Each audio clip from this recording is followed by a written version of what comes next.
Hi guys, welcome back to my read along channel. I'm so sorry it's been such a long time. I have actually been really poorly. I've had some kind of throat infection and pretty sure you wouldn't have been able to understand a word I'm saying. You can hear a little bit of my voice still, but I'm better and back for reading. Well, I read along with you guys actually. So we're going to try and finish off, if we can, the story of The Magic Finger by Roald Dahl today.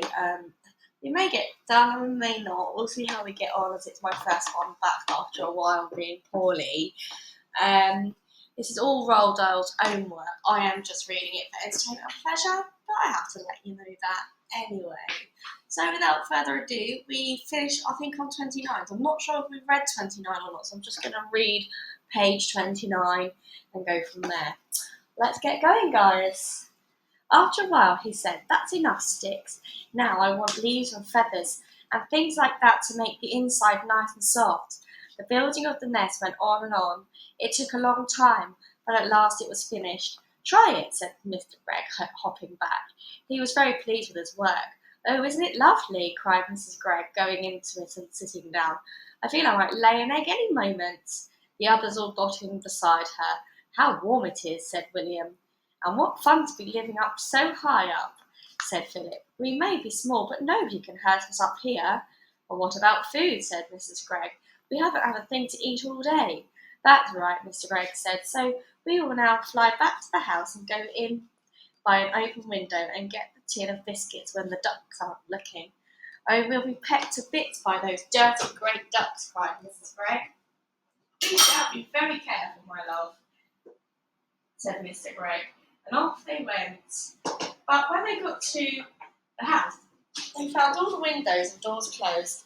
There was no way in. "Just look at that beastly duck cooking at my stove," cried Mrs. Gregg as she flew past the kitchen window. "How dare she? And look at that one holding my lovely gun," shouted Mr. Gregg. "One of them is lying in my bed," yelled William, looking into a top window. "And one of them is playing with my electric train," cried Philip. Oh dear," said Mrs. Gregg. "They have taken over our whole house. We shall never get it back. And what are we going to eat?" "I will not eat worms," said Philip. "I would rather die." "Or slugs," said William. Mrs. Gregg took the two of the boys under her wings and hugged them. "Don't worry," she said. "I can't mince it up all very fine, and you won't even know the difference. Lovely slug burgers. Delicious worm burgers. "Oh no," cried William. "Never," said Philip. "Disgusting," said Mr. Gregg. "Just because we have wings, we don't have to eat bird food. We shall eat apples instead. Our trees are full of them. Come on." So they flew off to an apple tree. But to eat an apple without holding it in your hands is not easy at all. Every time you try and get your teeth into it, it just pushes away. In the end, they were able to get a few small bites each, and then it began to get dark, so they all flew back to the nest and lay down to sleep. It must have been about this time that I, back in my own house, picked up from the telephone and tried to call Philip. I wanted to see if the family was all right. "Hello," I said. "Quack," said a voice at the other end. "Who is it?" I asked. "Quack, quack." "Philip," I said, "is that you?" "Quack, quack, quack, quack, quack." "Oh, stop it," I said. Then there came a funny noise. It was like a bird laughing. I put down the telephone quickly. "Oh, that magic finger," I cried. "What has it done to my friends?" That night, while Mr. and Mrs. Gregg and Philip and William were trying to get some sleep up in the high nest, a great wind began to blow. The tree rocked from side to side, and everyone, even Mr. Gregg, was afraid that the nest would fall down.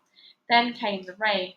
It rained, and the water ran into the nest, and they all got as wet as could be, and oh, it was a bad, bad night. At last the morning came, and with it the warm sun. "Well," said Mrs. Gregg, "thank goodness that's over. I never want to sleep in a nest again." She got up and looked over the side. "Help!" she cried. Look down there." "What is it, my love?" said Mr. Gregg. He stood up and peeped over the side. He got the surprise of his life. On the ground below them stood the four enormous ducks as tall as men, and three of them were holding guns in their hands. One had Mr. Gregg's gun, and one had Philip's gun. and one had William's gun. The guns were all pointing right up at the nest. No, no, no, no, no, called out Mr. and Mrs. Gray, both together. Don't shoot, please don't shoot. Why not? Said one of the ducks. It was the one holding the gun, sorry. You are always shooting at us. Oh, but that's not the same, said Mr. Gregg. We are allowed to shoot ducks. Who allows you? Asked the duck. We allow each other, said Mr. Gregg. Very nice, said the duck. And now we're going to allow each other to shoot you. I would have loved to have seen Mr. Gregg's face just then. Oh, please, cried Mrs. Gregg. My two little children are up here with us. You wouldn't shoot my children. Yesterday you shot my children, said the duck. You shot all 6 of my children. I'll never do it again, cried Mr. Gregg. Never, never, never. Do you really mean that? Asked the duck. I do mean it, said Mr. Gregg. I'll never shoot another duck as long as I live. That is not good enough, said the duck. What about deer? I'll do anything you say if you will only put down those guns, cried Mr. Gregg. I will never shoot another duck or another deer or anything else again. Will you give me your word on that? Said the duck. I will, said Mr. Gregg. You will throw away your guns? Asked the duck. I will break them into tiny bits, said Mr. Gregg, and never again need to be afraid of me and my family. Very well, said the duck. You may now come down, and by the way, may I congratulate you on the nest? For first effort, it is pretty good. Mr. and Mrs. Gregg and Philip and William hopped out of the nest and flew down. Then all at once everything went black before their eyes and they couldn't see.